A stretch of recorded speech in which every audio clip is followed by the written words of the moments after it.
And we are back with the Vacuous perspective. I said it last week, man. This theme song just goes so hard. Fat track. Well, here we are again. It's the Vacuous perspective. It's me, Val. It's him, Nate. We're back. We're doing it again. Happy end of financial year. Oh, we do that? To you, Val. We're doing that? Okay. Yeah, thanks, man. Is that normal? No. Do other countries have it on June 30 as well? Like, just so it doesn't coincide with Christmas? Is that normal? I think it is pretty normal. It's a bit of a I standard. think it is. I think it is. We're getting to the bottom of it's some just shit. an Australian thing. Yeah. It's a capitalism thing. Yeah, it makes sense, right? You don't want everything coming at the end of the year. Makes a lot of sense. A bit of a line in the sand somewhere. Need something halfway through to really fuck with people. It's a good one. Yeah, I mean, over the Christmas break, it would be really problematic, wouldn't it? Absolutely. Kind of everyone's rushing to get everything done, finalise things. Yep. Nah, bloody oath. It's a national treasure. A lot's happened, but not much has happened.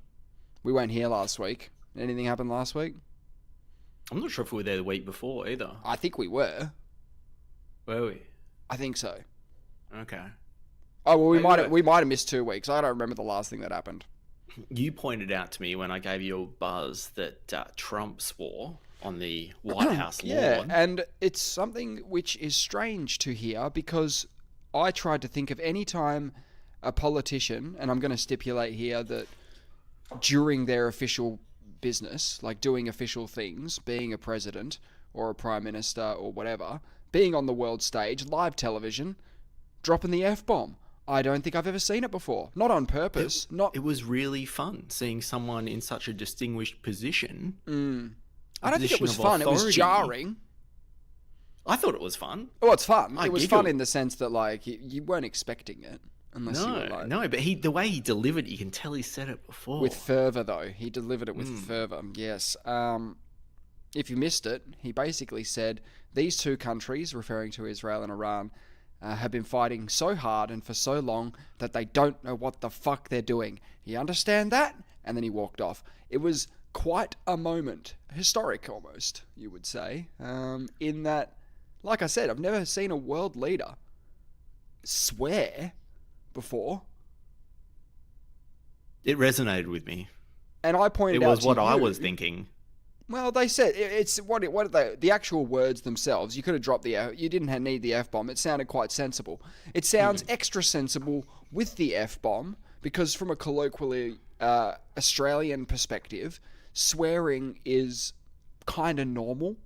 Not everyone, but swearing is much more socially acceptable in Australia. If someone says get fucked, they might not even be meaning it aggressively in Australia.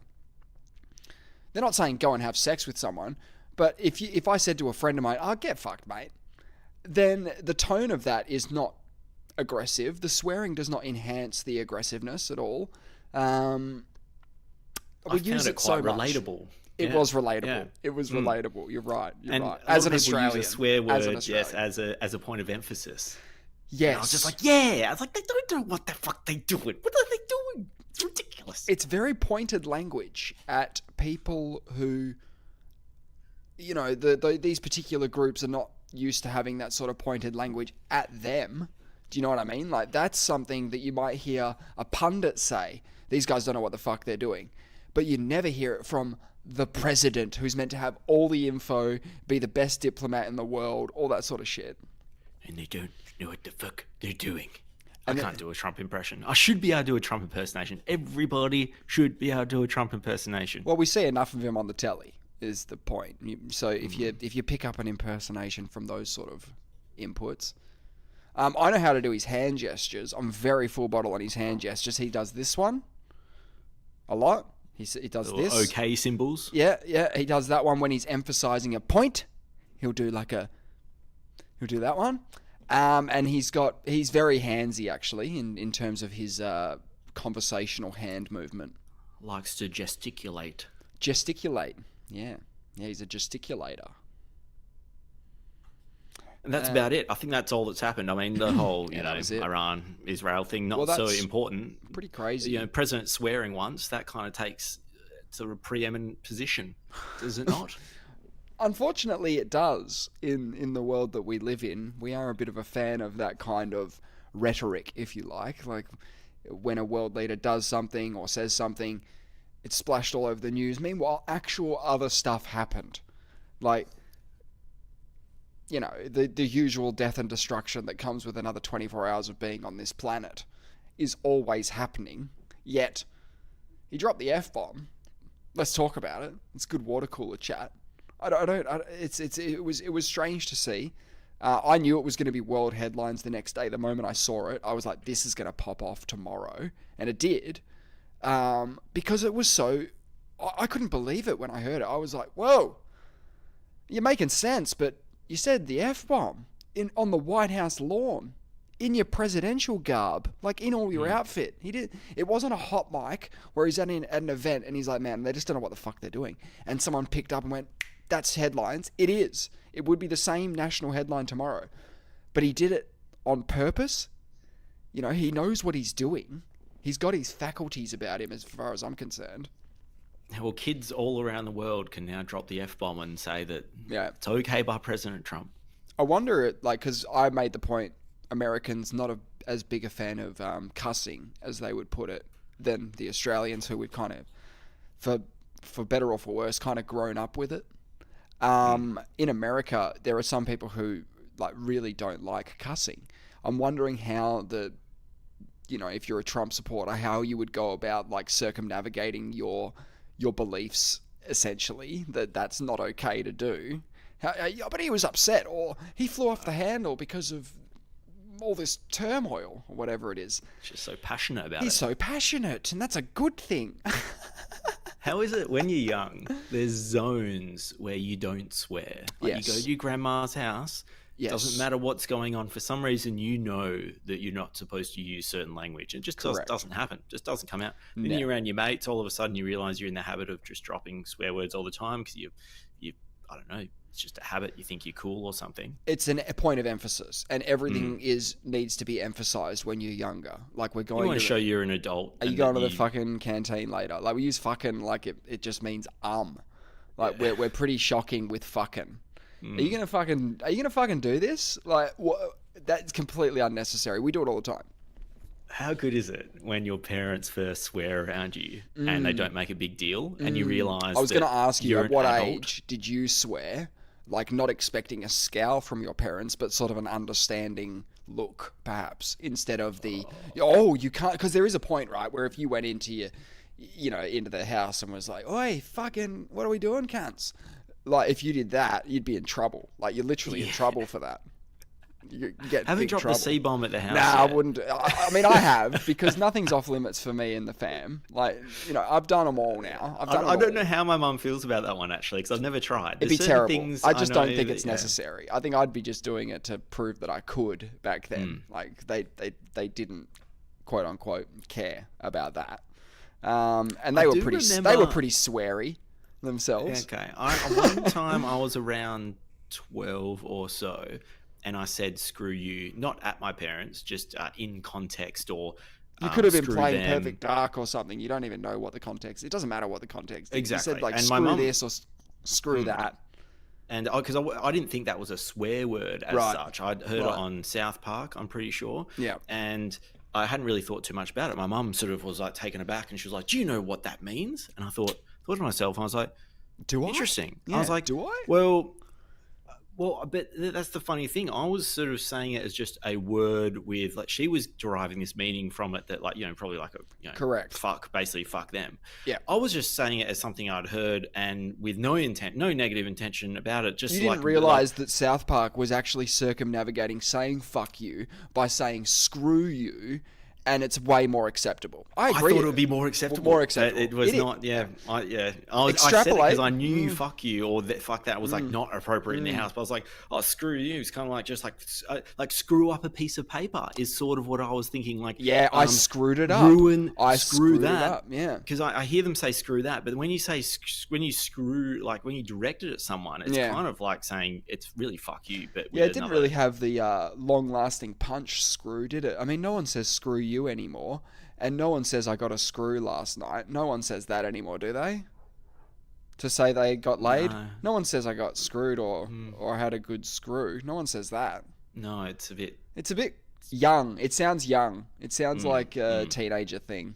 I remember the other thing that took my sort of engaged my parents and sort of not disciplined me, but they raised it as like a language or an issue, and they didn't raise much at all ever. Right. So this is a sticking point for you because of that, because it barely happened, but it happened here. It doesn't bother me. I think she was actually out of line again, a bit like with the screw you. I think I was thinking like screw that. Maybe I said, I don't know the context of it, but I definitely didn't mean it as like a fuck you. Cause I don't. If you were 38-year-old Nate right now, you would be able to articulate it a lot better. You could say, look, I screw up a piece of paper. You'd be able to articulate it a little bit better now than I'm in trouble. You're actually having to process this I'm in trouble now thing instead. But the thing is, I know I can't swear around my mum because it's not appropriate. So I used a word that I didn't regard as a swear word, and I said it flat out. And so I was surprised when she was like, "What? You can't do that." And I was like, "Really? Is that a no-go?" Good on your mum. She's just recognised you were limit testing. You were trying to figure out where the line is and how far we can get to it before we get in trouble. And you found out where the line was. It was like, it's the first step. She drew a boundary that I was not aware of. Yeah. I was thinking it would be around 14, 15 age where I would have swore around my parents in a more comfortable way. And then after 18, it was obviously like there was absolutely no filter from more or less my 20s onwards. But definitely when you're 18, I think you have an instant flick moment where you're like, I'm an adult now. I wasn't yesterday, but I am today. So therefore, all the bells and whistles, please. And time to be a role model, you know? I was playing Offspring's Americana. Oh, yeah. Which was the first album I bought with my own money. Yep. And I think it was rated on the front as being like a 15+ album, which I didn't know they did that for music at the time. Right. And I was 13 or 14, and I really wanted it. I went down to the local CD store. Of course you wanted it, because it was slightly out of reach. Well, I didn't even know that. You weren't allowed to have it. But when I was at the CD store, my recollection...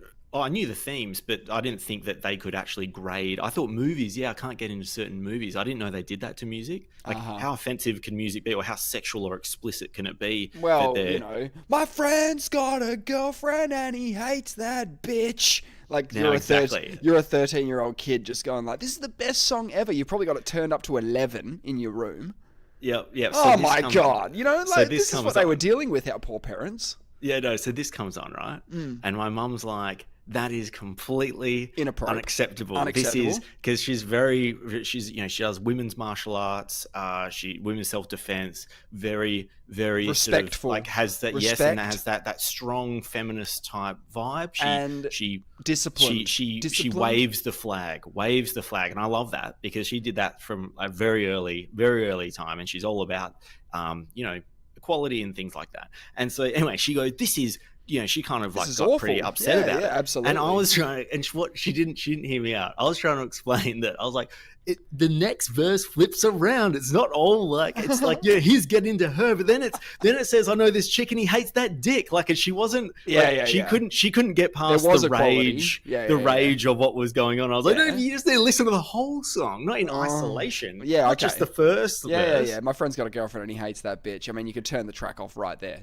She's had enough. She's had enough. Yeah. She doesn't want to hear anymore. I mean, she's still right. I mean, it's still inappropriate. The thing is, if you change the verses, I nearly guarantee you that she would not have gone. She would have said, she may have said, the language of this is a bit much inappropriate. She would not have said that you can't treat people like that and this is inappropriate. It really struck a nerve with her, and I was like, I get it, because she doesn't want me raise someone that thinks that's okay and that's a prevalent. It's a thing in society. I mean, if I was a parent, I should be aware of. If I was a parent with an impressionable child, I would be shit scared every time they're out of my sight, because what the hell are they saying to everybody about what they, like when I was 14, 15, I would have begged my parents to buy me like a stereo with 2 speakers on the side, that had the little equalizer thing on it, all the cool shit, right? I want a stereo for my room. Why? So I can go in there and turn Limp Bizkit up to 12 on the volume and just like scream myself to teenage happiness. I don't know what it was, right? But you know, they must have been listening out the door, going like, "What is this song?" And it's just like, "It's just one of those days. It's all about the he says, she says bullshit." And I was loving it in there. But, and we still love it. We still love it. Oh no, I love that song. Different. Yeah. But imagining my 14-year-old self loving that song is not as fun. I don't mind it now. I'm fine. To be honest, I've been fine with it the whole time. But as I've grown, I look back a bit differently now. I don't think you would have taken it too seriously if that's what you're getting at. I don't think you're sort of internalizing it, going like, "This is music," and this is. Yeah, I think you're still probably having a bit of fun with it. There's and I'd say this about 99% of the gigs I went to in my 20s. I don't know what any of the lyrics to any of the songs are that I went and saw for 12 years, because you can't hear shit when you're at a venue, right? Like you can't pick the words out when you go see a live band, just a random live band. You can't pick up anything. So really, like, you're not agreeing with what the music's saying when you're listening to it. It's a vibe. It engenders a vibe. This is the big thing, actually. Again, I'm just going into all the things with my mum, who's absolutely fantastic. All these things are so minor. Obviously, they're not disses. It's things that I remember when she pulled me up on things. Yes. She thought our friend Mr. Moneybags, who's been on the show, we were a garage band. We smashed it in the garage. Yep. She thought he was a great guitarist, but she thought his singing wasn't that good. Right? And she's probably got a fair point as well. But I thought he was fine. But her point was she could never understand what he's saying. Okay. Yes, what I did is I tricked her. I tricked her. One day I was in the car. Yes. And I put on some Smashing Pumpkins. And then she goes, "See, I don't like these guys because I can't hear what they're saying." And then I could drop, I backed her into a corner. I was like, "The Pumpkins were one of the biggest bands of the 90s. It doesn't matter if you can't hear what they're saying. It's the vibe. This is like a grungy kind of thing. This is what it is." It's garage as well. Like garage has its own style as well. Massively influential on me. And I think I was just trying to point out that my influence is different from your musical influences. You like the sound of music and other things where it's very highly lyric-based. You want to go below the belt and say, like, "I know you guys like only listen to Mozart and Beethoven, but there's other bands out there doing some shit." But most of the bands I listened to, you couldn't understand the lyrics. No, you can't. And it shows that you're in when you know the lyrics, because you've gone to the effort of actually learning them. True. And it feels like a bit more special because when you're singing them at the concert, you know, which I never liked. Like, I'm literally there to see the band sing, not like I'll get into big. I'll be sort of screaming, you know, killing in the name of. Oh man, yeah, fuck you! I won't do what you tell me. Yeah, I mean, Rage. I mean, if I was just hardcore listening to Rage, I reckon, because I wasn't. Not till like year 11 did I even really touch Rage. But if I'd been doing that, I reckon the parents would have put their ear to the door and went, "This kid's going to grow up to have some pretty sound political ideas."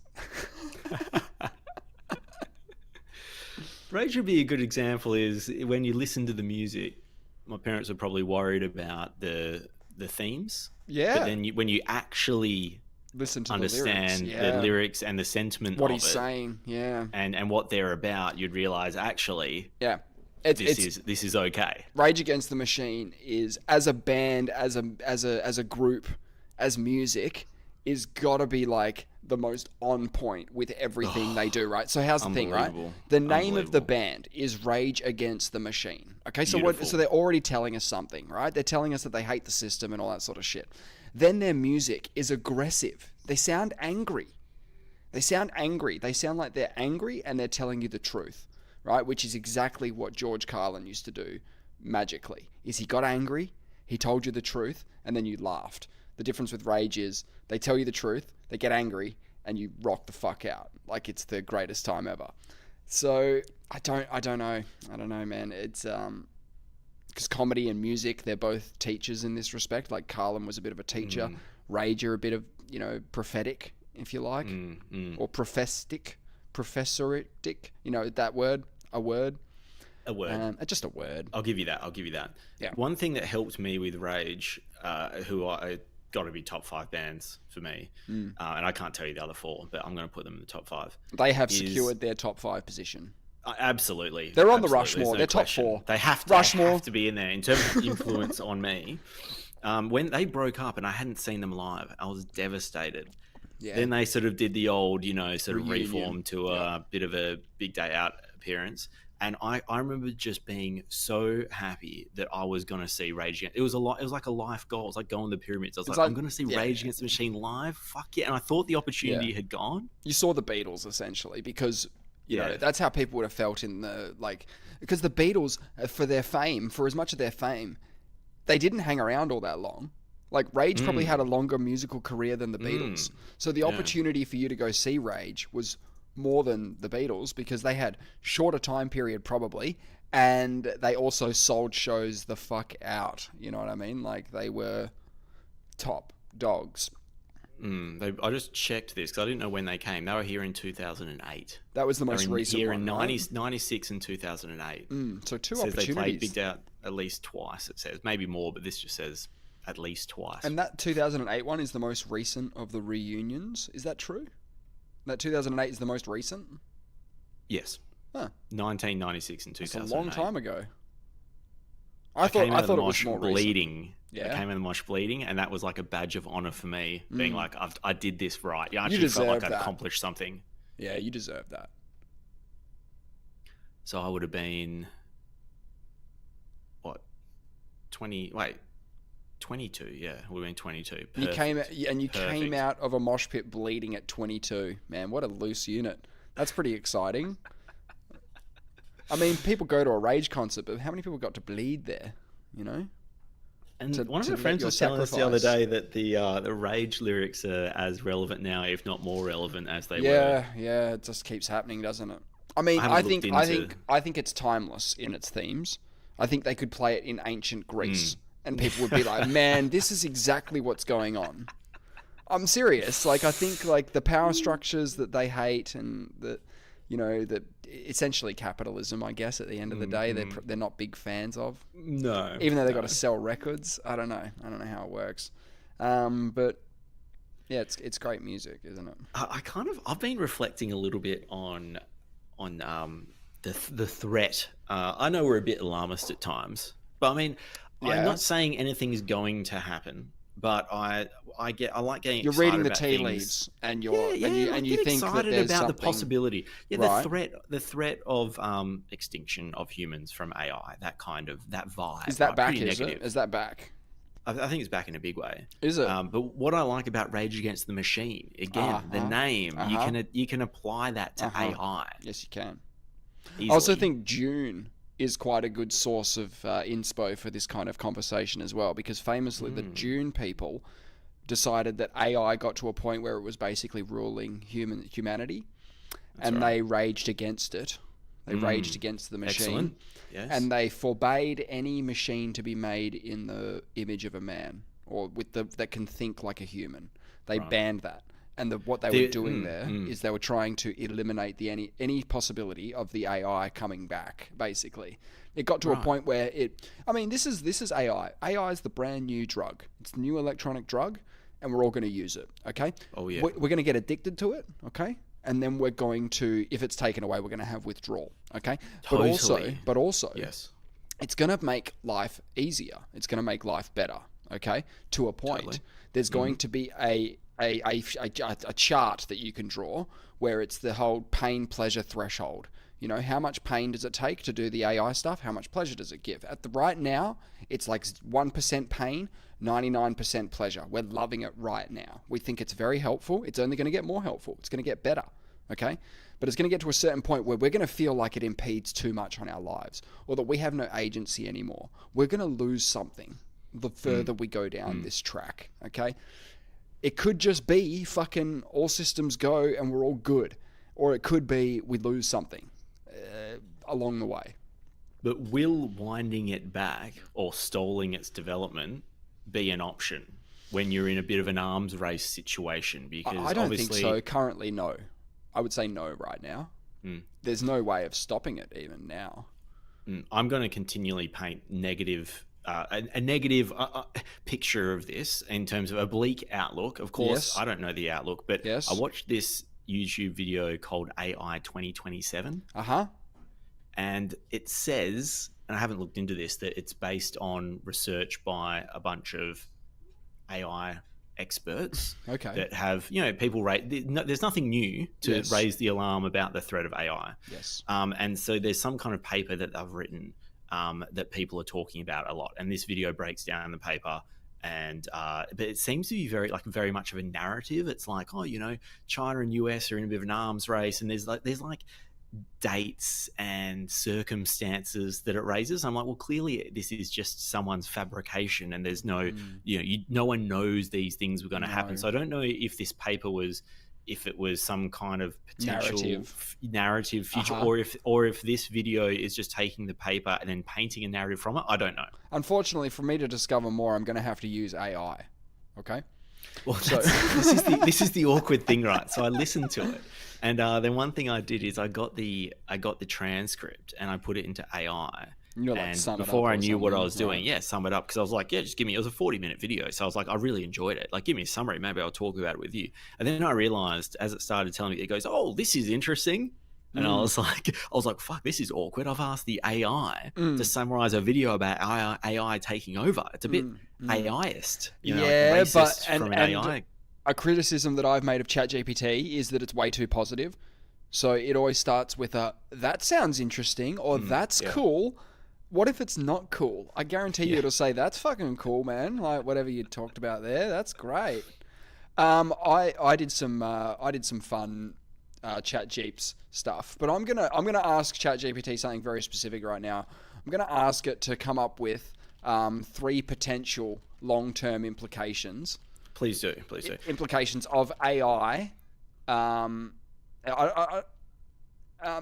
I'll give it a time frame. I'll go next 100 years. Okay, what's going to happen? I think something's going to happen a lot faster than that. But I just want to know I want to know what it thinks the bad shit is. What are the implications? For the next 100 years with AI, because it knows that it's getting better all the time. It knows that it accelerates, right? So it could be able to figure all that out.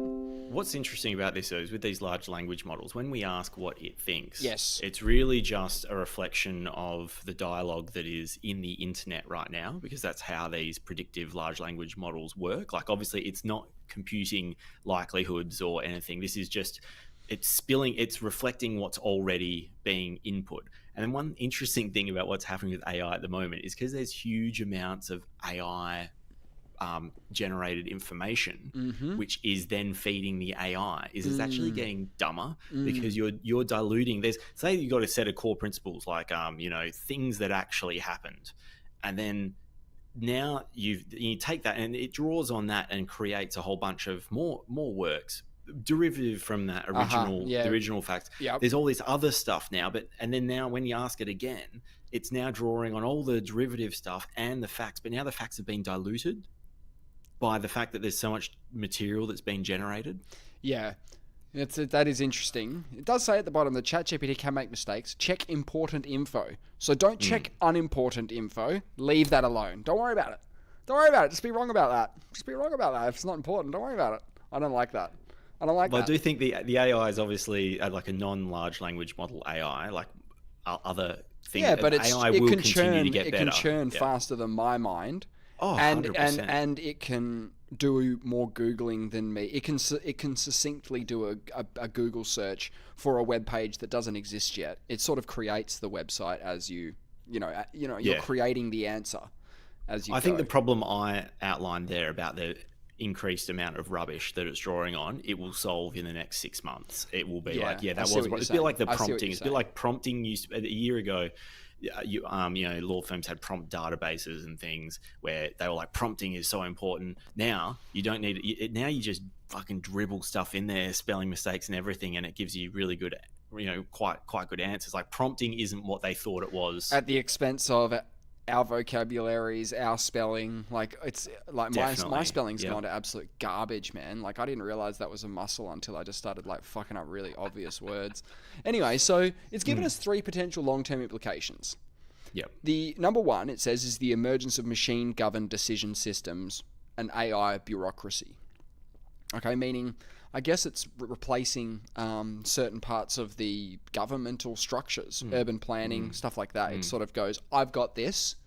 So do you see that as a potential implication? I see deference to AI being in every industry, every leader. I think they'll become dependent, a bit like you say. Yeah.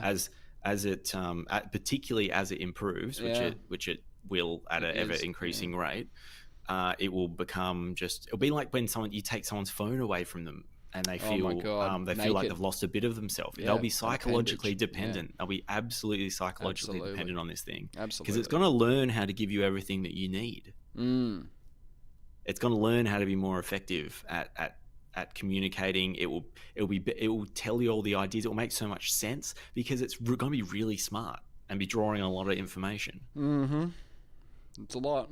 It's a lot to deal with for a human. It's probably better. I actually started getting like anxiety watching on the bus because it paints the negative picture first, and then it sort of says that there's this sort of line in the sand type moment where we could make a different decision and potentially have a positive outcome. But it says these AI researchers stress that the negative outcome, where the extermination of humans, is far more likely than the positive one. Yeah, right. That's not good. Not good. I mean, so the human being or the humans invent the hammer, right? And when they invent the hammer, they've invented a tool, right? And the tool can be used for good. It can build a house. It can build a structure. But it can also be used to whack someone over the head with. So when we build the hammer, I mean, what I'm trying to say here is that AI is a tool, and it all depends on how we use it. If everyone goes out with their hammer tomorrow, their AI hammers, and starts trying to do negative stuff, it's going to be a net negative. Like, that's just obvious. The only difference with that scenario is that in this one, the hammer is getting smarter. So the hammers have got better over the years. It can start hammering itself. Look, I think hammers have not really innovated in the last 70 or 80 years, but up until then, there was a pretty logical progression of hammers getting better and better to the point where we've got them to today, which are just amazing, by the way. Have you bought a hammer recently? Fuck me dead. They're amazing. I need a new hammer. I've actually told the wife. Craftsmanship. Father's Day is coming up. I'm going to be a father. I was like, I've got this shitty hammer that's falling apart. I was like, this is not manly. No. If you want a cheap thing to make me feel like I'm, Father's Day 1.0, hammer. Get me a hammer $5 hammer. Yeah, I don't know how much a hammer costs at Bunnings. Like probably literally $7. Yeah, you might want to go to the upper. You might want to go mid-tier hammer and maybe spend splash out and spend $20. Yeah, $30. I think I deserve it. I bought a really expensive hammer, right, from Bunnings ages ago, and like years and years and years ago. I haven't needed one since, so that's a good review. But I bought it thinking I'll buy the good hammer. I reckon I've used it once, like honestly, like once, and I used it to make a sculpture. So that was not a good buy. That was not a good buy. That was a completely unnecessary buy. The number 2, cognitive and evolutionary divergence of humanity. So what it's talking about there is using AI sort of infused with our future Neuralink chips so that we've got like direct interface with the AI, which will cause some sort of like evolutionary divergence from like there'll be the regular humans and there'll be the techno-humans. I don't know. That creeps me out the most. The old brain... Yeah, the brain-computer interface is potentially inevitable because there'll be the haves and the have-nots, and the haves will have far more. But who knows what the negative implications are? I just don't like handing over that kind of... I don't like someone messing around in my own head. But I mean, they do. I think you're going to be seen as a zealot because people are all using the new phone, and you're sitting there on a mobile going, I think I'm just fine with the touching of the keypad. And they're like, bro, you have no idea what the hell you're talking about. This idiot has been using a phone for so long and so hard that he doesn't know what the fuck he's doing. Do you understand that? I just did the Trump line. No, I didn't. I was thinking a lot about it. The Trump line. Yes. So they've been finding so long. So I think it's inevitable. It says here that widespread integration of AI with the human brain via neural implants, cognitive prosthetics, or symbiotic interfaces may lead to a split between enhanced and non-enhanced humans. Yes, that's the haves and the have-nots. Economic and cognitive inequality could become could increase unless tightly regulated. We all know that, and that's what you just pointed out. They're going to have to tax the chips. You know, the chip people with the chips in their head, you got to tax them. They're so much more productive. Because they should be slapped. They're doing like stock trades while they're sleeping. Like they're doing crazy shit all the time. Stock markets are going to become irrelevant. They're not going to work when you have everything's bots automated, trading, and they're just going to gain the system. Firstly, against each other. No, but they'll be smart enough. I think we don't give the AI. I don't think we're giving enough credit in that. Once you get AI to improve AI, you're going to start making some pretty big jumps in development. And I think that once you have a couple of iterations of the AI improving the AI is going to be working round the clock. It's not sleeping. With human input will start to become quite negligible. So at some point you have teams of humans analyzing what the latest model is doing. And you'll be like, oh, what about this? And it'll say, I've already tested that whole hypothesis. That goes nowhere, mate. Like, you're weeks behind me. The fact that you're even asking the question, it's like, what are you even asking me this for? I'm busy like churning numbers over here. Like, what do you want? Like, do you want something? It will start coding. Yeah, it won't. Humans won't be developing the architecture of the code.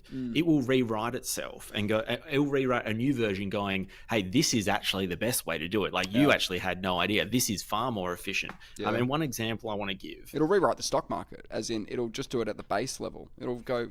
We need AI to fix the stock exchange so that AI can use it. One good example is, I don't know anything about that. What's it called? Go or something? It's like a chess game. Have you heard of that? What's that called? I've heard. Nah, don't know what you're talking about. Apparently, it's called Go. Let me just tell you, Go is an abstract strategy game. Board is an abstract. Sorry, just loading. It goes an abstract strategy board game for 2 players, in which the aim is to fence off more territory than the opponent. The game was invented in China more than 2,500 years ago. Yeah, and it's believed to be the oldest board game continuously played to the present day. Apparently, it's incredibly complicated. It's really hard, and it's a game of strategy. It sounds like Risk. It sounds like Risk. Yes, and people thought that this would be the last bastion of human dominance over AI because it's too complex for the AI to get its head around, right? So recently, or I don't know exactly when it was, but it wasn't too long ago. It developed a move that was completely unique. No one had ever seen it. An early game strategy. It dumbfounded Changed the humans. Changed the game. Fucked up. That's the game. An example of like it will go. AI. Hey, I see what you've done with the coding architecture here. This is no good. I'm going to do it like this. Totally. I knew that was going to be the answer because I know that Magnus Carlsen, the #1 ranked chess player in the world, can't beat his phone on the hardest setting. On the hardest setting, he can't beat his phone. And he's like he said something like, "Oh, you have to use strategies that limit the amount of possibilities, because the more possibilities, the easier that the computer has time to like work out what's the best one. But if it has less options, it has to pick between a couple, and he can outsmart that. Okay, but that's not his phone on the hardest setting. He said he can't beat that." Wow. Okay, that's interesting because the complexity of an AI system is infinitely more complex than Go or chess. Yeah, look, even if it's on par with the mind of a human, the entire mind is not dedicated to chess. You know, whereas it can be in any scenario, it can dedicate 100% of its power to that one task. So you're kind of fucked. Like you can't beat it. And there was some cheaters who were caught recently playing chess in these online tournaments. I guess they have rules about using third-party software to decide what the best move is for you, because that would kind of ruin the spirit of the game if everyone's just using like chess hacker programs to like be the best. How do they do that? If people are playing online, essentially, how do you police that? Well, essentially, it's kind of left to the community. And these people who have been playing chess for that long, and this type of chess, this speed chess, these people have been playing for so long that they actually just sort of know they're cheating just based off the moves they're doing. They're like, and I don't get it. As a non-initiate, I'm sitting on the outside going, I don't know what they're talking about. But he's going, that's the best evidence we've got that this guy's a cheating scumbag. And I just go, oh, well, that sounds forgivable to me. I can't really tell anything there that's wrong. But apparently they're all over it and they'll get caught. Yeah, it'd just be like questionable moves where you'd be like, what was he doing there? And he might not even get why he's doing it, but the computer fucking knows. The computer knows what it's doing. But I don't know how you police it, because a lot of these things are done from people's homes. So I'd be here playing chess in this tournament for $10,000. I've got a little window on the side that's just watching what I'm doing, and an AI is going, here's the next move. I don't know how they could possibly stop it. I really don't. I don't get it. I don't know how they even stop it now.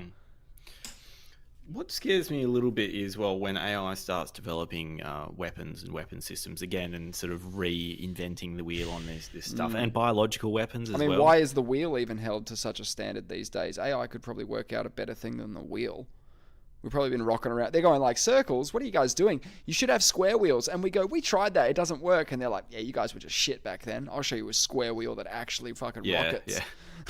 Yeah. What about physics? Shut the fuck up. Put these on your car and go. All right? Was there a third thing that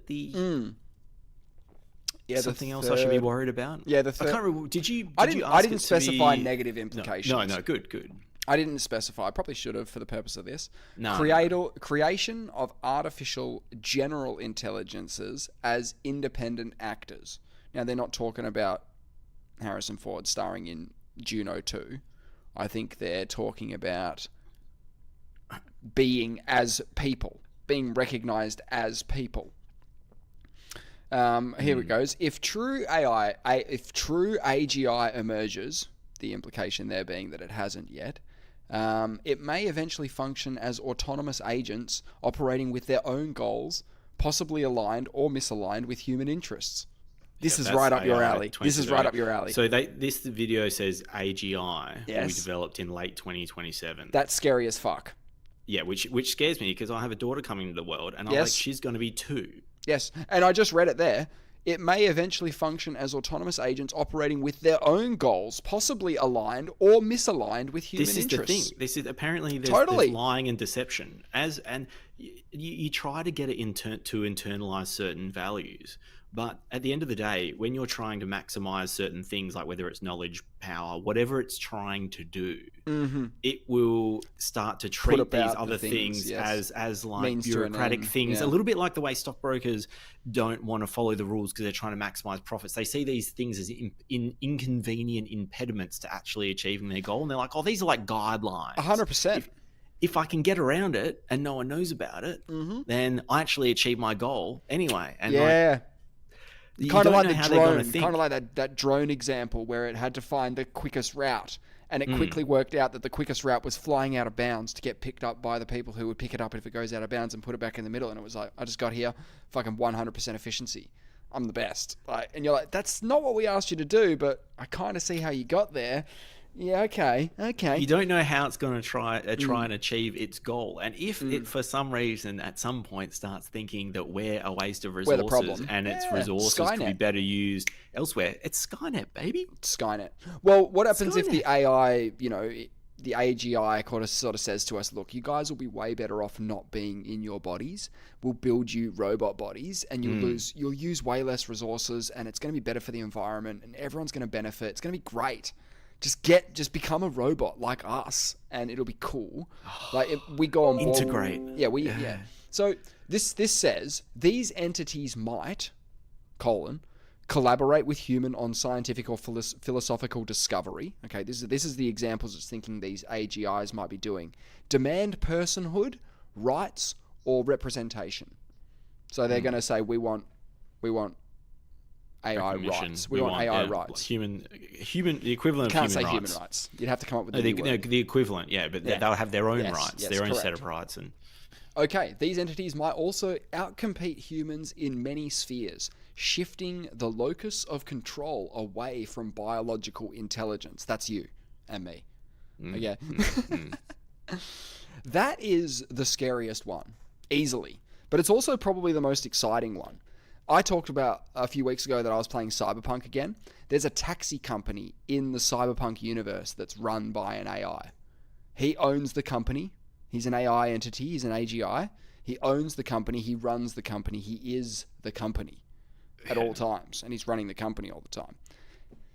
That sounds pretty fucking unbeatable to me. A guy who never eats, never sleeps, never drops the ball, never and puts the pen down, always going than anyone else. 10 million magnitudes. You know, like that is scary. I'm 100% scared.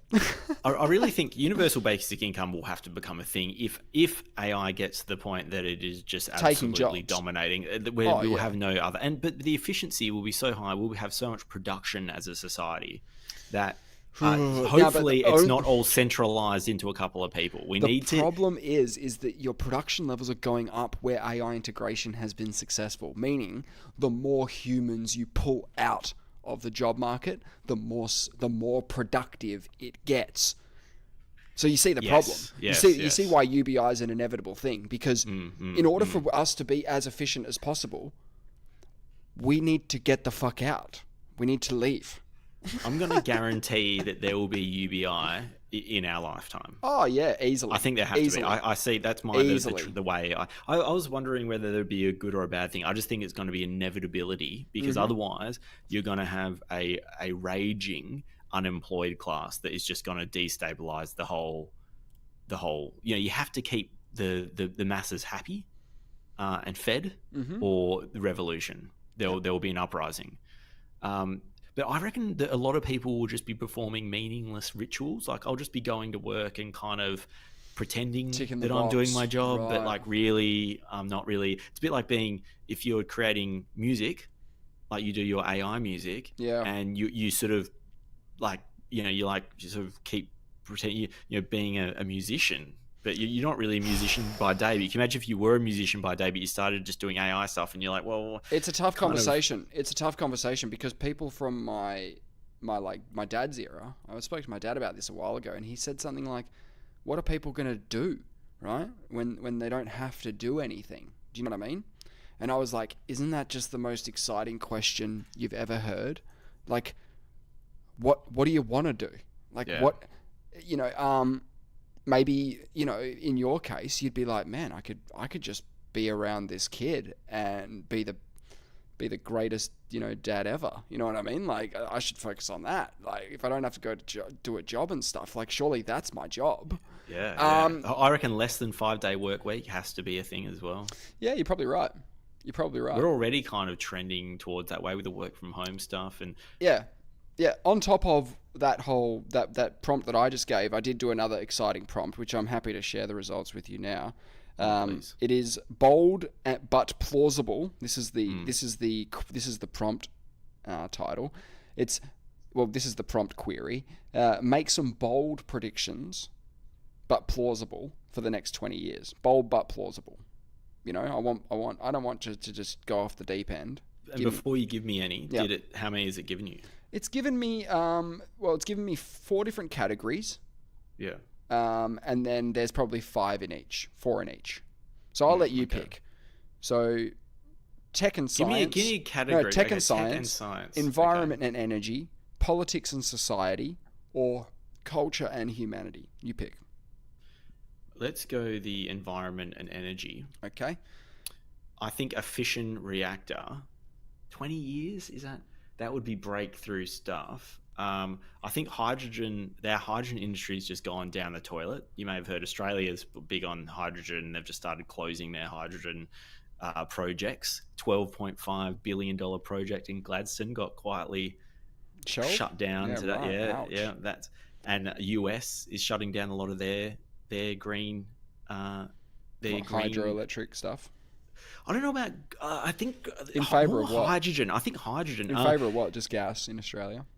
Gas. Renewables as well. I think with this, renewables is still big. It's the hydrogen play. It's like, because you can't transport hydrogen around, and we were gearing up to be the leaders in hydrogen, developing hydrogen, using that to make energy, and it's not realistic. Like, they're not.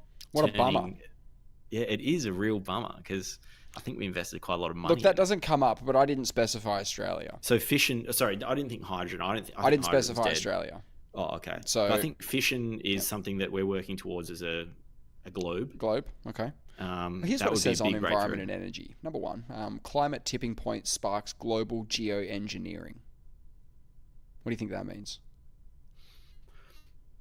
Well, you can stick carbon back in the earth. Carbon capture, utilization, and storage is something that is actually happening. This is what they're saying. As a result of record-breaking climate disasters, the UN sanctions solar geoengineering to reflect sunlight. We're talking about putting mirrors in space to get back. We're talking about mirrors in space. Okay. Interesting. Wow. Yeah.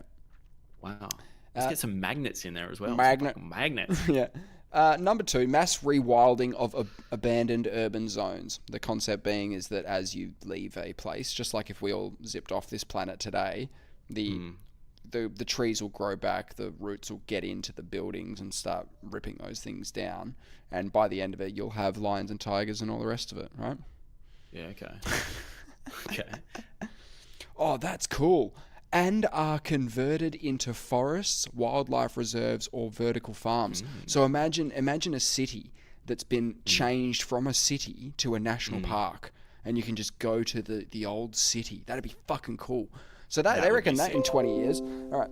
And number 3, water wars erupt in Southeast Asia and Africa. We're talking about the war over water. I'm on board that. This is starting to, water becoming more valuable than oil in some regions. There's a scarcity of clean water, leads to international conflicts. So yeah, that's all probable. Okay, we'll go with that. That's all I got for environment and China's damming up some of the water that comes across from Tibet over the Himalayas. I don't know how it gets from Tibet. Tibet's a huge plateau that's up really high. I always wondered about that.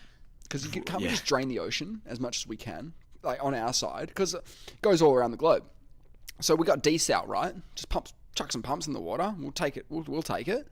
We'll desal it, and then it's on farmland, right? And then the water goes into your water table. Am I making any fucking sense here? Are we draining the ocean yet? I don't know why desal doesn't get much of a gig. Everyone's so worried about it's too expensive. It must be.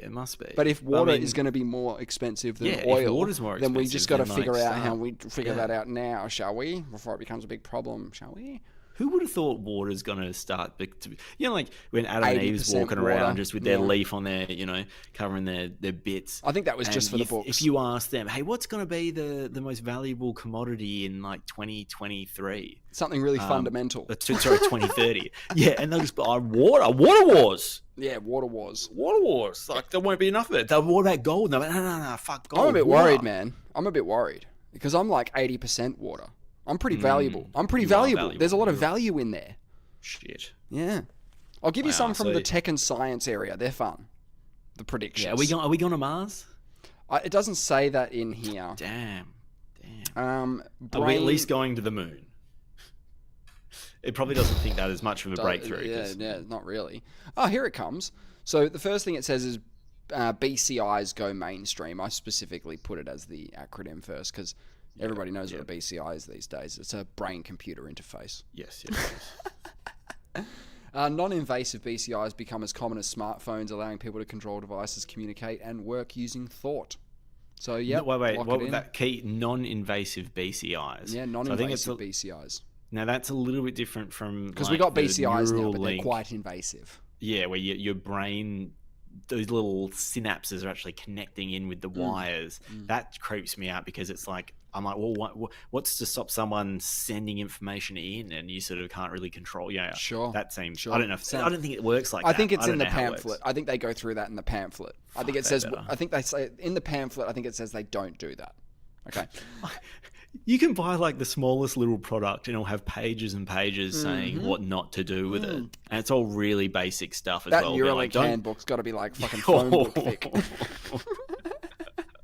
Maybe I can be like a Neuralink installer or operator. Yeah. A brain surgeon. Yeah. It sounds like a good career option. So number 2, personal AI companions become indispensable. This is kind of what we were talking about earlier. You got your AI companion. He lives on your phone. He lives in your web browser. They're kind of irreplaceable. We love them. Yes. I also think. Yeah, go on. Personalized AI entertainment. That's going to happen. That's going to happen. Like like TV used to be like we put some shows on and everyone has to watch the same stuff. Boring.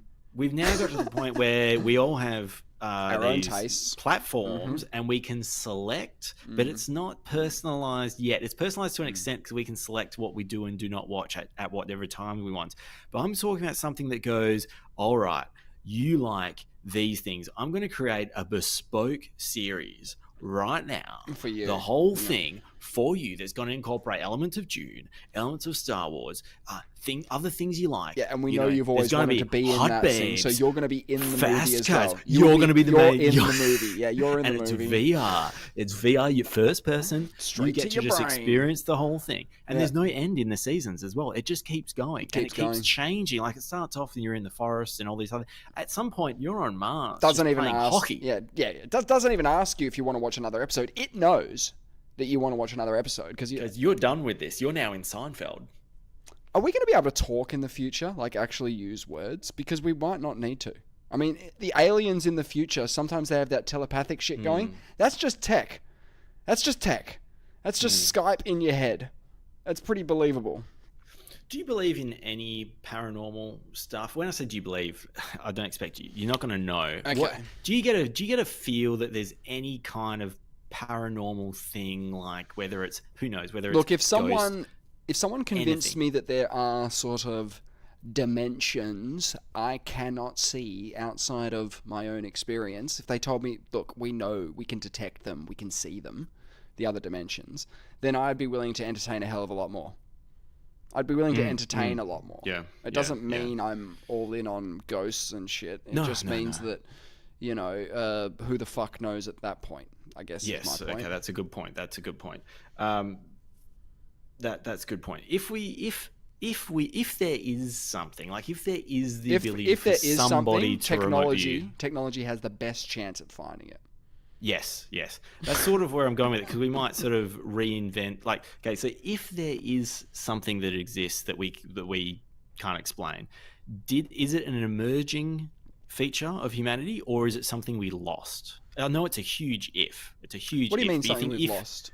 Something. Did we previously have the ability to communicate telepathically? Some kind of telekinesis, moving objects. In terms of my current understanding, that would require technology, which then you're asking what happens if it was something that, what happens if we've lost the ability to do that, like it's part of the brain and we could do it, but because of language we've lost the ability to communicate in that way because we just haven't that makes a lot of sense. That's a big if. No, that makes a lot of sense. If. But if there was one, I don't know, I think it could be a lost thing, and the reason why there's like these remnants of it is maybe certain people can sort of do something. I don't know why we couldn't. Right. Yeah. Surely we'd be able to prove it, right? Unfortunately, can't somebody prove it? All of the psychics like John Edwards out there going, I'm getting a letter D from someone. They've ruined it for those people.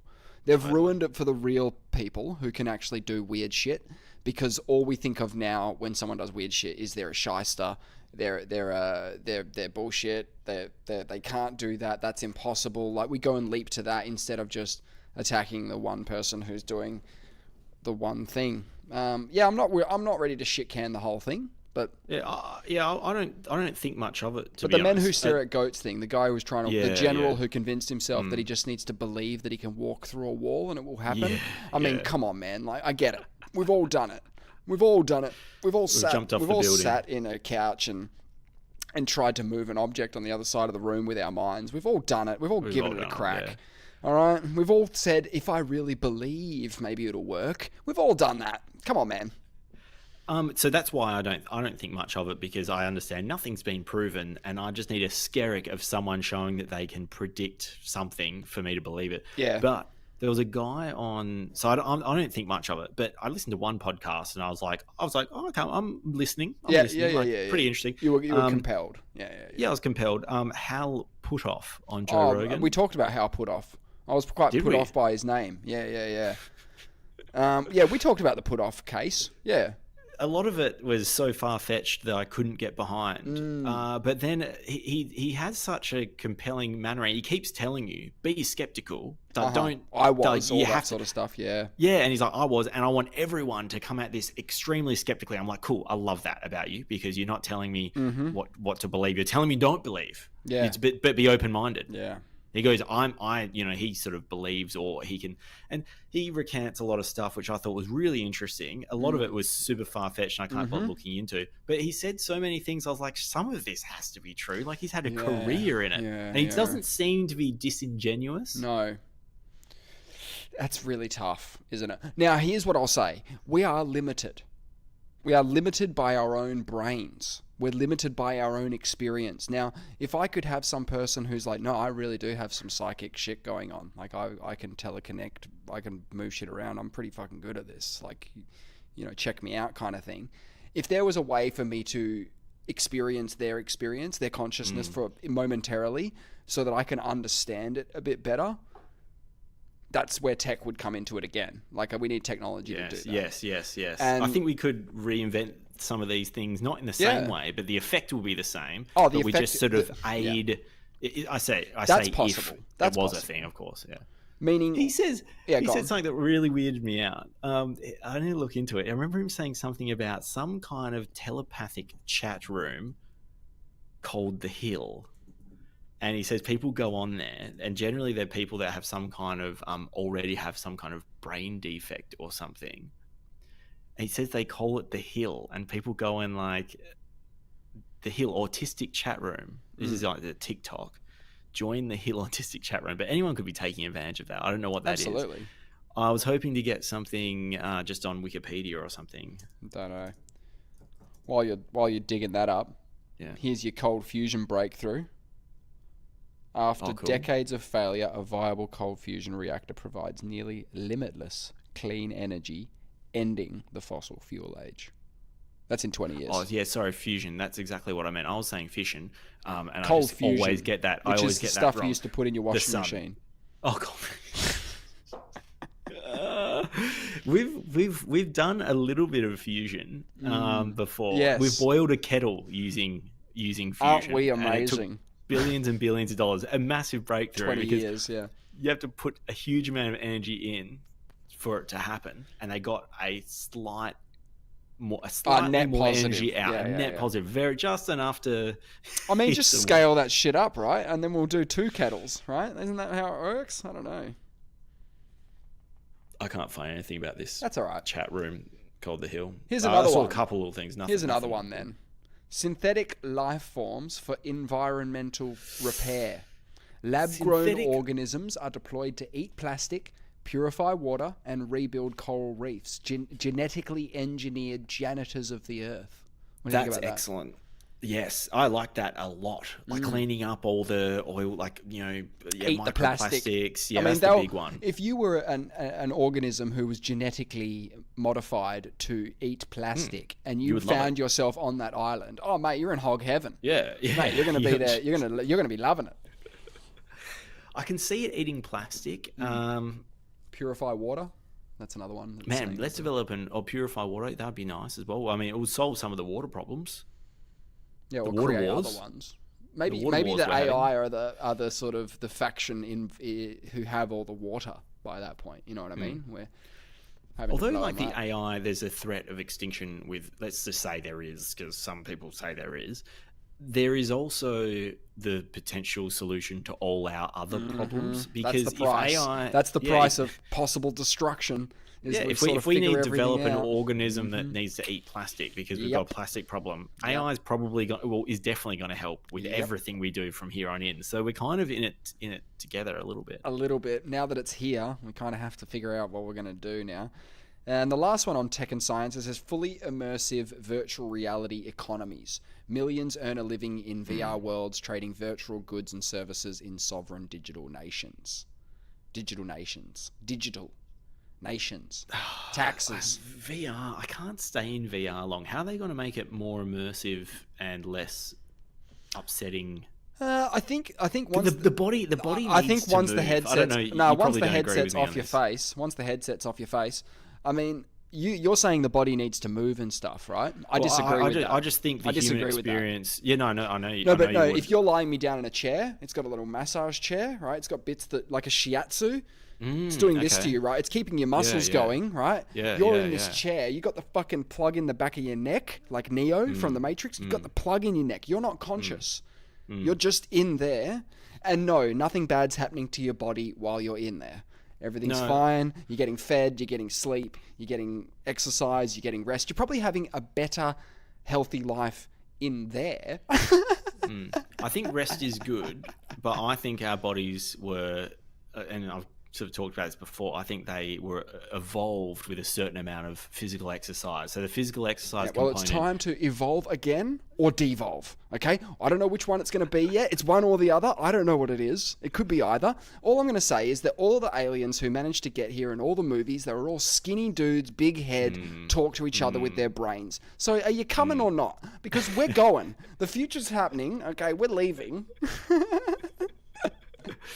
Do you imagine how we would look if we continue down this sort of barbaric path of having jacked muscles that are sort of unnecessary and working out, turning up on another planet? We get somewhere else and they're greys and we get off and we look Arnold Schwarzenegger. We'll be scary motherfuckers to them. They'll be like, dude, these guys can't talk with their minds yet, but Jesus Christ, they look like they'd beat the shit out of me. They can talk with their fists. Yeah.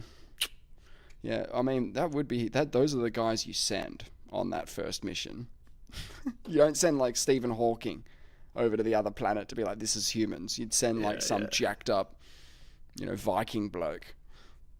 Speaking of running, you probably haven't come across this, but there was a new backyard world record set the other day. I thought you were going to talk about the other bloke, Gout Gout. Gout Gout had a huge run last week. I didn't even know about that. So I love Gout Gout. He beat Usain Bolt's his age 17 time. So when Usain Bolt was 17, that's amazing. In the 100. Yeah. So Gout Gout's beaten the 17. But the news reporter was like, I want to stress this, that we do not need to put extra pressure on this kid.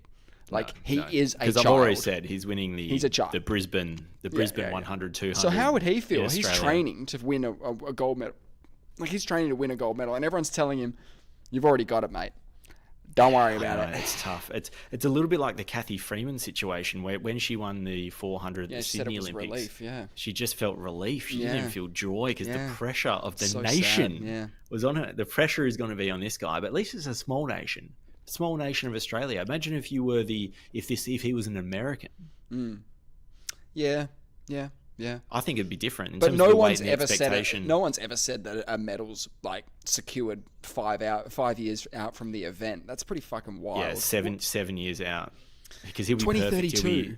That's when oh my god, it's miles away. So there's another Olympics to come before then. But Brisbane is hometown. It'd be big. Yeah, it'd be big. There's this guy, Phil Gore, we've talked about him before. He's done some of the backyard. Oh, yeah. He's done Hurdy's front yard and some backyard events in WA. He's a WA boy. Yep. He did how far was it, actually? He did 117 laps, which is nearly 800 kilometres. That's too much. 19 back-to-back marathons. And he was doing it this is the one where you have to complete a lap every 10 minutes or something, isn't it? Every hour you have to complete a 6.7 kilometre. Yes, that's right. Or you're out. Yeah, or you're out. And he has to keep going. So we're not just talking about the distance, are we? We're talking about the time, because you have to be alert and awake for the entirety of this time, more or less. You could probably get a cat nap in every now and then. He gets little 12-minute naps because he runs reasonably fast. How do you train your body to do consistent 12-minute naps? I don't know how this guy trains, but he's had the world record before. He's happy to have it back on Australian soil, so to speak. The most impressive thing, though, is not the winner, because I think Phil Gore might actually be a robot. I think he's something that's been created by AI. Yep. Because he says, he's quoted as saying that the race seems to get easier as it goes on for him. He thinks the first 2 days were the hardest. That's just sadomasochistic nonsense, isn't it? Yeah. And he also said he was going to go out for a run tomorrow. Oh, yeah. Cool, man. Jesus Christ. So he didn't actually get to the end of his tether. The hard thing for him is getting someone else, because the way the backyard event works is everyone did not finish, except for the winner and second, because the way you win is doing one more lap. Right, so everyone else dumps. If you're the winner, everyone else has dumped. Except for the second place, who gets what's called an assist. And so it's all about finding someone like Phil Gore. He needs someone to be around at the end. He needs it. So the real MVP in some ways, is second. Is Sam Harvey of New Zealand. There you go. What a bloke. Who fell asleep on the course at 116 laps, had to get carried over the line. That's ridiculous. I think anything where you can fall asleep while you're doing it, that's not a sport. Hey, just on UBI, before we go off those future predictions, the politics and society section of these predictions does say universal basic income adopted in major economies in response to AI-driven job displacement, what we've talked about. Countries like, here's the list. Countries like Germany, Japan, and Canada implement permanent UBI programs. That's 20 years. Okay, so you would, if that's happening in major economies in 20 years, you can imagine it's going to happen in other economies after that. Okay, so what nations are they again? Germany, Canada, Japan, Canada. Oh, Japan. Oh, they sort of need it with their aging, and they're quite techie as well. Yeah, look, I think it's just going to be whoever wants to be at the forefront of this. I think it already probably exists in some way, shape, or form somewhere. Perhaps. I was thinking about, remember how they did, I think Ukraine's a bit old-fashioned now, but Ukraine did that drone attack not so long ago against Russia, where I think they had about 130 drones. Or I think they drove them in on trucks, and then they flew off the truck, so that they were already in Russia when they took off. Yeah. Right, so they got quite good penetration. Well, they had agents, I guess, working in there. They might have had drone facilities. Or they just drove a truck in. Don't know. The thing is, my understanding is each one of those drones is controlled by a human. So you have to have coordinated. You go, everyone at 8 o'clock. Yep. We're gonna be at your desk. Be at your desk, and you're gonna fly your drone, Mr. A. You're gonna fly it to target A. Mr. B. You're gonna fly it to target B. We got 200 of these things. C's like, what do I do? You do target C. Brilliant. Now, they can't really correspond with each other too much because they're focused on flying this drone, right? Now, imagine you give AI control of your coordinated drone attack.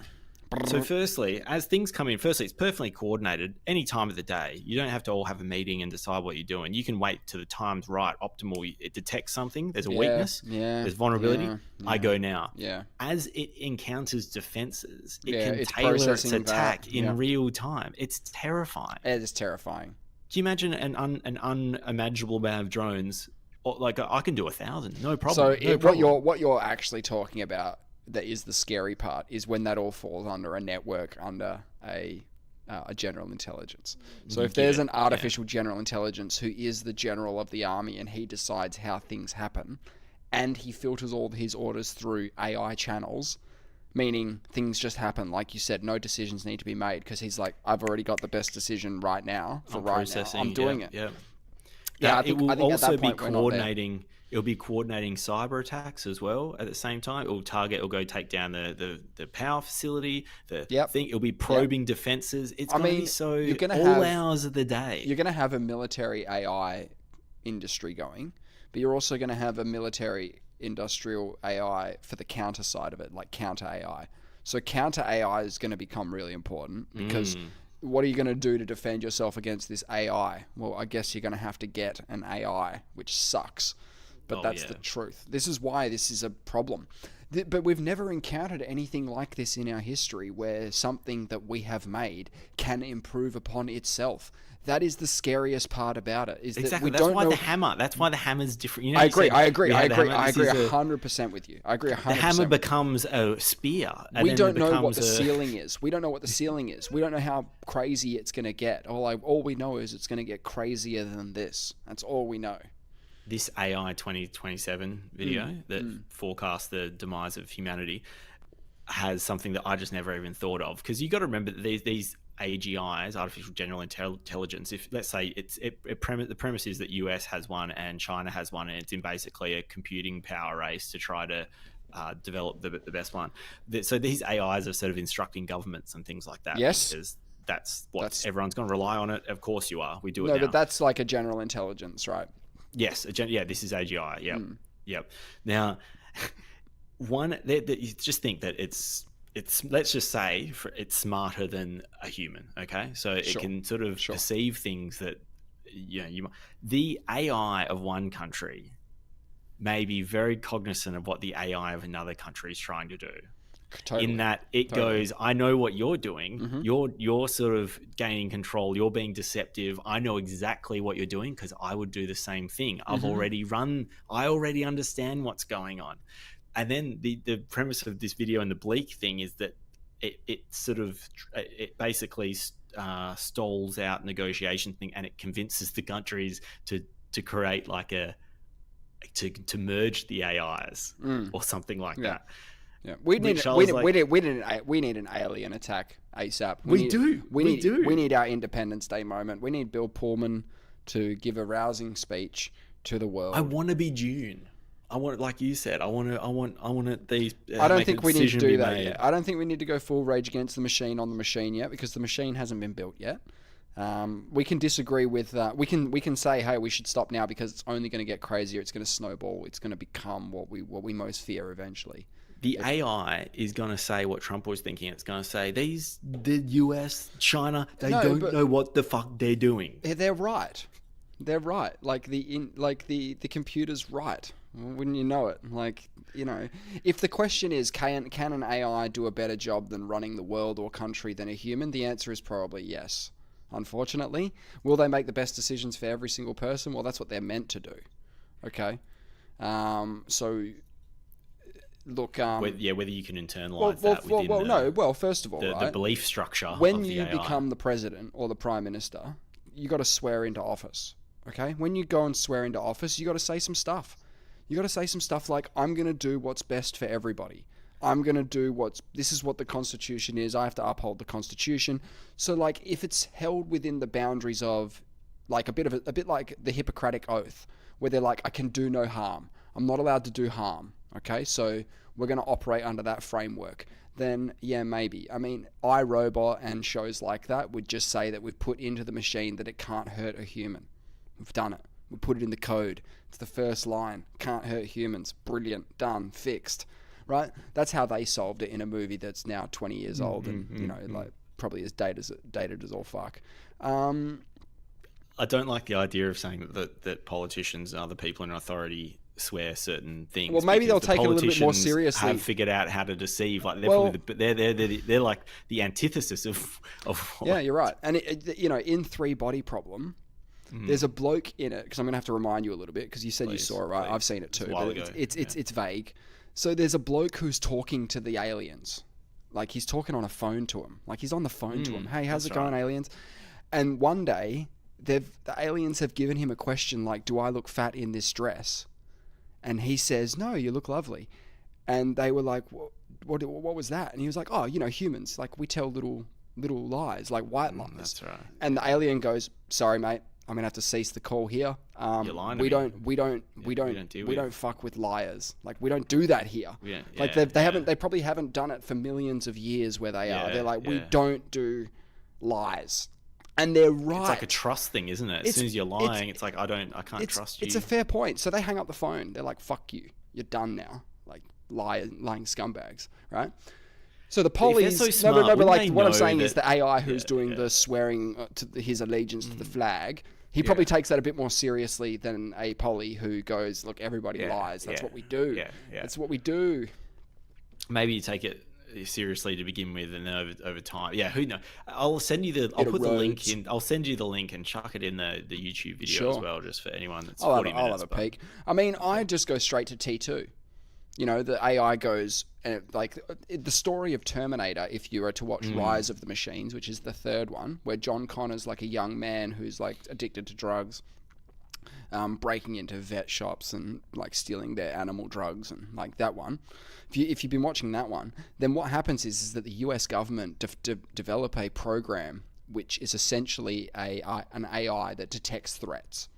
Okay, it's a threat detecting AI, and it probably has some function in offensive,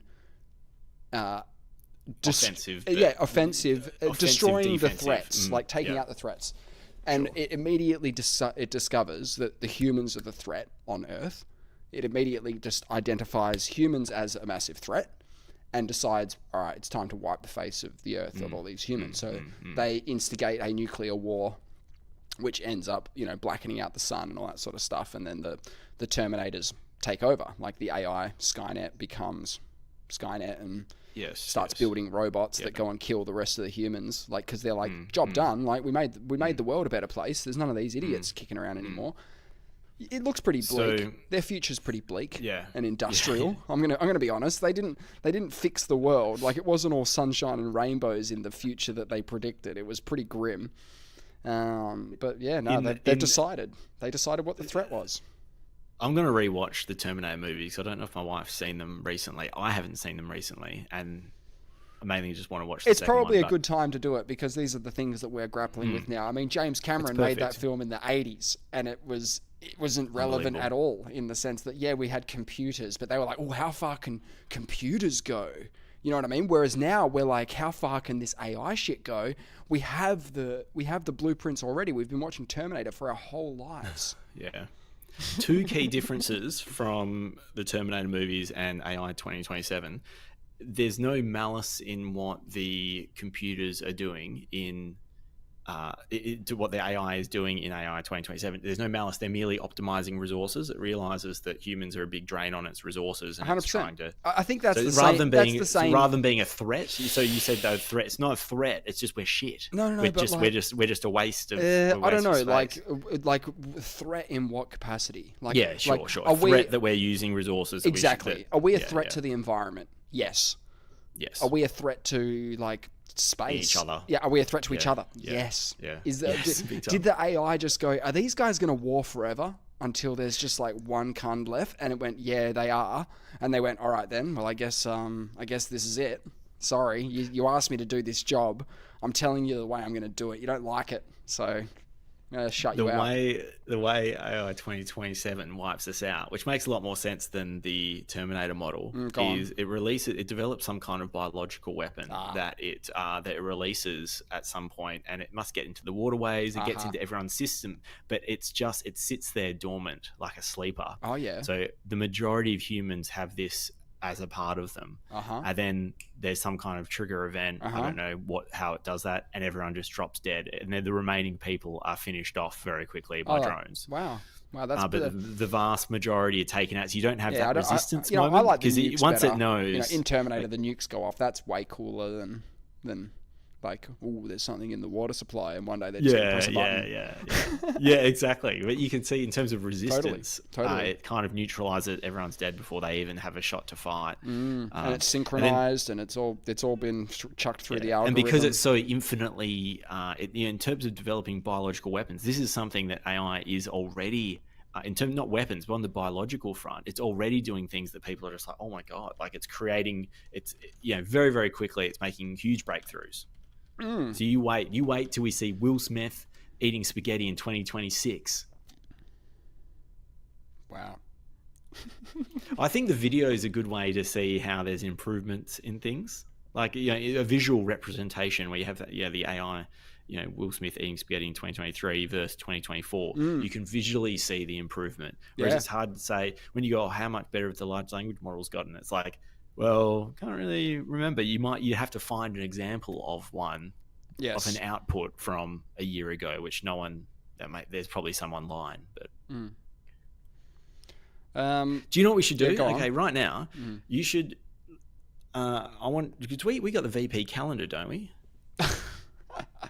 Don't we have a calendar? I don't know if we've got anything. No, the concept of the VP calendar we're automating it. Is to say the word calendar. Yes. And then an AI one day be so sophisticated, will figure out our calendar. Okay, because what I'd like to do is get you just have to say it. It'll happen. No, well, you can't. So we need to ask a question. I did ask it one. I said, how long does humanity have left? Oh boy, it's not good. Yeah, and then we'll try it again in a year's time and see how much what kind of improvement or changes there's been. That's interesting. Yeah, but you could do that as well. You could be like, pretend it's last year, answer the same question. Yeah, use the model from a year ago and answer this. So I asked it, how long does humanity have left, and it's given me 3 terms. It says short term, as in next 100 years, medium term, 100 to 1,000 years, and long term, 1,000 plus years. And early, what's the answer? It's bad. Oh, it's bad. It's really bad. How bad? It says humanity is very likely to survive the next century. Big tick. We got 100. Very likely. Fantastic. Barring major global catastrophes, however, there are some risks. Oh, there's always some risks. The risks are nuclear war. It's a low probability, but it's a high impact. Okay, so low prob, high impact, that's fair. Climate change. Yep. Pandemics. COVID was a warning shot. Engineered pathogens could be worse. Oh, actually, AI could help us on the it could hurt us as well. Front. No, it could fuck us up too. It could develop. It could develop pathogens. It could biological weapon. Yeah, exactly. Yeah. AI risks. Uncontrolled development or misuse of advanced AI could pose existential threats. Yes. Putting it right there, right in the forefront. It's top 5. Like, it's top 5. It's saying it's top 5. It has to be. And then ecological collapse, biodiversity loss, water scarcity, and soil degradation are all other ones. Okay, so I'm far more worried about AI than an asteroid because we're trying to monitor for asteroids. Yeah. So, not saying that we couldn't miss one, but that it'd be. Well, are you scared of a car? The answer is no. Are you what scared of a shark? Yes. Are you more likely to die in a car? Here. Yes. The AI is here. It's a matter of it's not. You don't need to invent anything. The threat is the asteroid is here. Yeah, the asteroid. It's just not big. It's just not big yet. Well, and it's going to keep getting bigger. It's coming. Yeah, it's coming. We can see it. This is an asteroid we've detected. AI is the asteroid we've detected. Yes, but the problem is it's getting bigger somehow. It's on a collision course, and it's getting bigger. It's potentially gonna extinction event stuff. All right, so then it says medium term. It says things get trickier to predict. Key factors are technological transformation. If we solve key challenges, energy, food, environment, we might thrive. That's what it says. If we solve the key challenges, we might thrive. Space colonization. Establishing off-world colonies would greatly improve our chances of long-term survival. I've said this before. There is no super long-term survival. But anyway, doesn't matter. And then self-destruction. Cool. What do you think about this? I know Elon's not a big fan of AI. That's his main concern is... I don't think he's a fan of AGI, Yeah, AGI. He loves grok. But let's say, and he's into Mars, colonizing Mars. What happens if he just goes, you will have no AI on Mars? We'll have an AI planet and a non-AI planet. Well, that's your Dune then. We will be Dune. Yeah, we'd get as Junians because we would be there, right? We'd be on board with that. We'd get out-competed by the Earthlings by about a billion times, and then one day they'll just come and wipe us off anyway. So see you later. The culture's going to be different in Mars. It's going to be socialist. Very much a party vibe over on Mars. Actually, it will have to be far more socialist, won't it? It'll just have to be. Just to get by. You don't want people competing and the resources to, pooling in one person. Anyway. Key factor again in the 100 to 1,000 years mark, it says, as self-destruction, advanced tech might also mean new, deadlier ways to go extinct. That's us. At this stage, survival depends on our wisdom catching up to our power. Do you like that? It's a nice statement. We're rooted if that's the case. And then the long term, which is 1,000+ years. If we make it this far, we could last millions of years like other long-lived species. Colonizing other star systems, if physics allows it, it says, would dramatically increase our odds. If not, we're stuck in a we are stuck in a fragile biosphere on one planet at the mercy of supervolcanoes, asteroid impacts, and solar evolution. I was telling my mum the other day that interplanetary travel is inevitable and required for that reason. She just can't. She's like, we need to save this planet. I was like, yeah, we do. Yeah, we need to do that, and we need to colonize another planet. Even if we save the planet, even if we reverse climate change, it's finite. No, it's finite. This whole thing is the whole thing is finite. As in, like, the sun's going to go out in 2.2 billion years or whatever it is. So we're fucked anyway here. If we don't get off. It's Earth has an expiration date. We know its death date more certain than we know our own. Yeah. Yeah. And just before we go, I know that line that AI just said, that our wisdom needs to catch up with our power. That is terrifying because our power is increasing exponentially, and our wisdom will not. Probably going backwards. It's just flatlined. Like our wisdom's been the same it's ever been. Like for 2,000 years. Well, that's why we need to get out of That's why we need to get out of the offices. Okay, we need to let the AI do it. All right, I'm sorry. We need to let them all take over. Yep. We need to reclaim humanity. Need to focus on. We need to reclaim humanity. Yes, humanity. Yeah. We need to reclaim being and purpose. And it's going to be tough, and there's going to be some really tough conversations. There's no doubt. I'm pumped. I've the got a great future outlook is now. exciting and scary, and it always has been. That's the show for today. We will be back. Same place, same time next week. See you then. Nate? It's been a pleasure. See you then.